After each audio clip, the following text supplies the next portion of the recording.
এই ভাটার উত্তপ্ত ধোঁয়া ছাড়ার কারণে এলাকায় আমরা কয়েকশো কৃষক ক্ষতিগ্রস্ত। আমাদের ফসলি পাশে কচু ক্ষেত, পটল ক্ষেত, ড্রাগনের ক্ষেত, পেঁপে, কলা সহ অনেক ক্ষতিগ্রস্ত।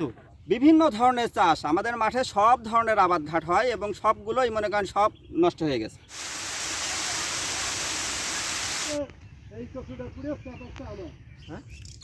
আশিক আছে।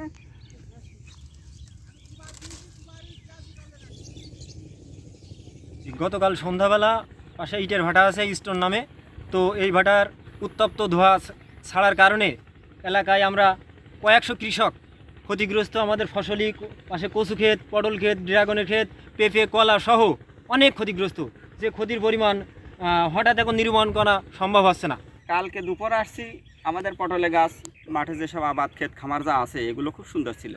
তারপরে আমাদের আজকে সকালবেলা আমরা মনে করেন যার যা আবাদ আছে তুলতে আসছি বা দেখতে আসছি। আসার পরে এই যে পাশে স্টোন ভাটা আছে, এই ভাটায় জ্বালানোর শেষে একটা গ্যাস জাতীয় একটা জিনিস থাকে, এই জিনিসটা ওরা ছাড়ে।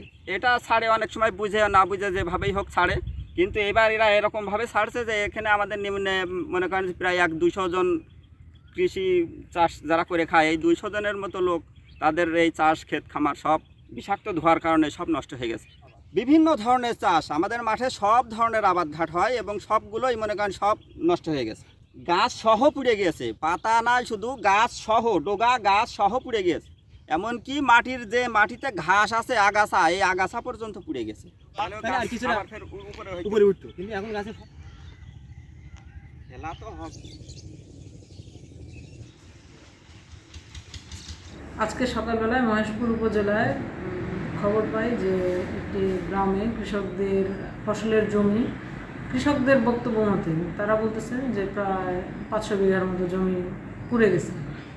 তো খবর পাওয়ার সাথে সাথে আমি ঘটনাস্থল পরিদর্শন করি এবং পরিদর্শনকালে দেখতে পাই যে ধানের যে বীজতলার যে চারা, সেই চারার মাথা পুড়ে গিয়েছে। তারপরে মুখী কচু জমি সেটাও পুড়ে গিয়েছে, পটলের ক্ষেত সেটাও পুড়ে গিয়েছে, পরে কাঁচামরিচের।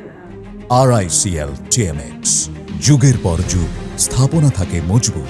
তবে এক্সাক্ট কতটুকু ক্ষতি হয়েছে সেটা হচ্ছে নিরূপণ করার জন্য আমাদের ধরেন মাঠ পর্যায়ে একটু জরিপ করতে হবে। আমার যারা ব্লক পর্যায়ে উপসহকারী কৃষি কর্মকর্তা আছেন, সরেজমিনে প্রত্যেকটা জমিতে গিয়ে সেটি দেখতে হবে এবং হচ্ছে যে গাছের যেহেতু পাতা পুড়ে গেছে সেক্ষেত্রে তার ফলনে তো ঘাটতি হবেই, এটা মোটামুটি নিশ্চিত। কিন্তু তারপরে তার আসলে ক্ষতিটা কীরকম হবে, কিছু কিছু গাছ হয়তো এরপরও মানে ক্ষতি কাটিয়ে হয়তো উঠে দাঁড়াতে পারবে।